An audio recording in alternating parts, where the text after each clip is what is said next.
Saya pengen kita coba membandingkan tentang semangat brotherhood di zaman Rasul dengan brotherhood di zaman kita. Nanti hubungannya dengan materi kita adalah melakukan sesuatu atau memberikan sesuatu itu tanpa ada paksaan.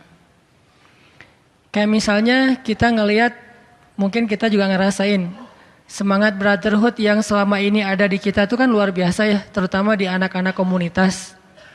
Kayak misalnya anak-anak skuter, anak-anak Vespa, itu kan brotherhoodnya tuh sampai saya kalau dengar cerita teman-teman dari skuter, sampai kayak ngerasa, wah subhanallah ya, bisa sampai segitu gitu. Kayak misalnya ada anak Vespa yang lagi jalan dari Bandung ke Pangandaran. Terus tiba-tiba di daerah Ciamis atau di daerah Tasik ada masalah. Mungkin mesinnya rusak, mungkin ada masalah apa gitu di jalan. Dia tinggal telepon temennya yang di Bandung, nanti temennya akan ngeling lagi, ngeling sampai ujung-ujungnya tiba-tiba dia lagi berhenti di jalan, didatangin sama anak-anak Vespa atau skuter Tasik. Atau bahkan kalau ada anak skuter lewat ngelihat ada orang yang lagi di jalan pakai skuter dan ada masalah, itu walaupun nggak kenal langsung nyamperin ya, gitu nggak sih? Langsung nyamperin kan? Nah ini langsung nyamperin nih, kenal juga enggak, orang mana atau kerjaannya apa, dia orang kaya atau orang biasa, nggak peduli, yang penting dia sama-sama senang dengan skuter. Alasannya luar biasa ya, gara-gara sama-sama senang dengan skuter muncul brotherhood. Kalau dia pakai skuter berarti dia saudara saya, brother tuh, ikhwah. Ada lagi misalnya teman-teman anak motor. Mau teman-teman dari Briges, XTC dan yang lain-lain misalnya. Asal dia anak yang sama dengan motor, bukan motor sih, sama dengan saya gitu, satu kelompok gitu, maka mau gimana pun dia saudara. Kalau dia disakiti berarti yang bangkit itu satu kelompok, satu komunitas gitu, semuanya akan menuntut balas. Itu brotherhood yang memang udah ada di hati setiap manusia. Cuman motivasinya beda-beda. Ada yang motifnya karena hobi, kayak tadi skuter. Ada yang motifnya karena mungkin satu kelompok atau satu komunitas seperti teman-teman motor misalnya. Ada yang motifnya mungkin kekeluargaan. Kayak saya dulu misalnya pas lagi keluar negeri. Keluar negeri itu orang Indonesia itu lebih kompak. Kenapa? Karena kita berada di negeri orang kan. Biasanya tuh kalau kita keluar negeri pasti lebih kompak. Kayak misalnya di Bandung orang Aceh lebih kompak. Kenapa? Karena di Bandung. Kalau di Aceh biasa-biasa aja. Orang Sunda kalau ke Medan itu kompak karena di Medan. Kalau di Sunda mungkin ya nggak seperti itu gitu. Artinya ada motivasi yang menjadikan kita itu brotherhoodnya tuh lebih kuat. Dan itu selalu kayak gitu. Sampai di Mesir juga kita masing-masing punya kekeluargaan. Kekeluargaan mahasiswa Al-Azhar dari Jawa Barat misalnya. Itu teman-teman orang Sunda semuanya. Kalau ngumpul haram pakai bahasa Arab.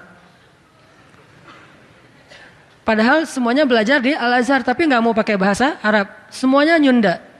Kalau orang Aceh juga haram pakai bahasa Arab. Semuanya bahasa Aceh. Yang agak repot kalau ketemu orang Sunda sama orang Aceh gitu. Dan baru belajar bahasa Arab sama-sama bingung. Akhirnya satu bahasa Sunda, satu bahasa Aceh, penerjemahnya yang bingung. Kalau kita lagi jalan tuh ada orang Indonesia, orang Arab, orang Afrika.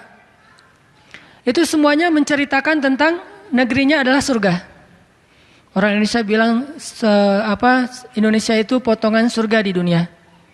Orang Arab mengatakan Arab itu negeri para nabi.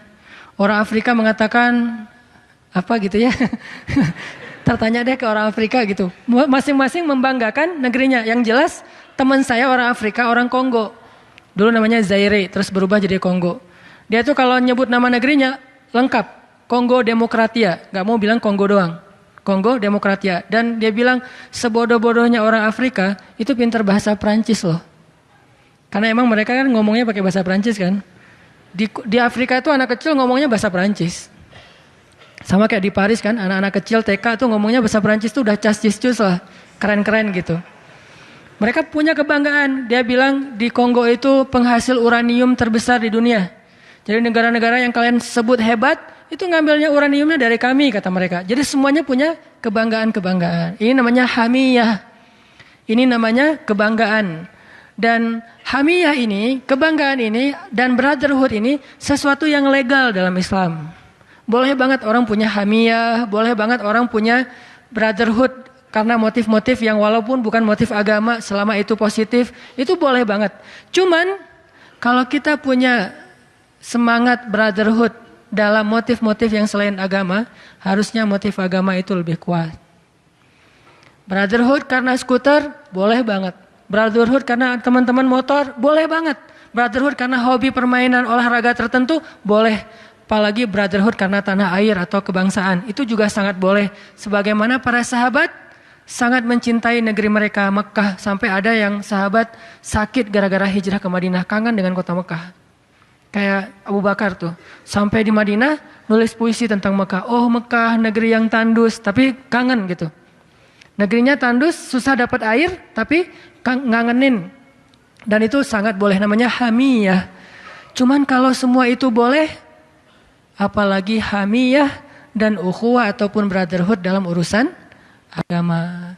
Nah, kalau brotherhood dalam urusan yang lain tidak disebutkan di dalam Al-Quran ayatnya, tapi dalam urusan agama, innamal mu'minuna ikhwatun.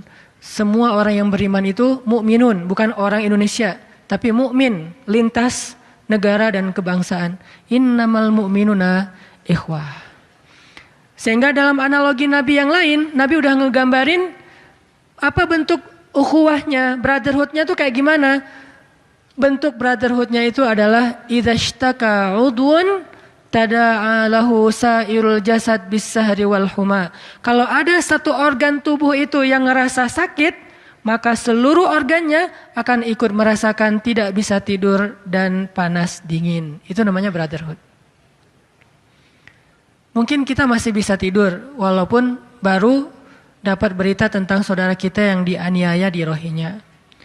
Mungkin kita masih bisa tidur ketika kita lihat ada postingan di IG tentang Suriah, Aleppo, atau tentang Irak, atau tentang Palestina yang sampai kemarin masih nggak boleh sholat sembarangan di dalam masjid mereka sendiri. Mungkin kita tetap bisa tidur. Maka berarti makna nggak bisa tidur di sini tidak harus kita tidak bisa melelapkan mata, cuman nggak tenang gitu. Sahri wal huma atau ngerasa panas dingin, pengen ngelakuin sesuatu. Itu adalah gambaran paling jujur tentang dia itu punya cinta nggak kepada saudaranya. Bukan dengan kata-kata. Kalau kita bilang mereka adalah saudara kita, tapi kita nggak ngerasain apa-apa, itu belum jujur. Karena apa yang ada di hati kita lebih jujur. نور على مر الزمان تألقا وأضاء للدنيا طريقا مشرقا وهدى من الرحمن يهدينا به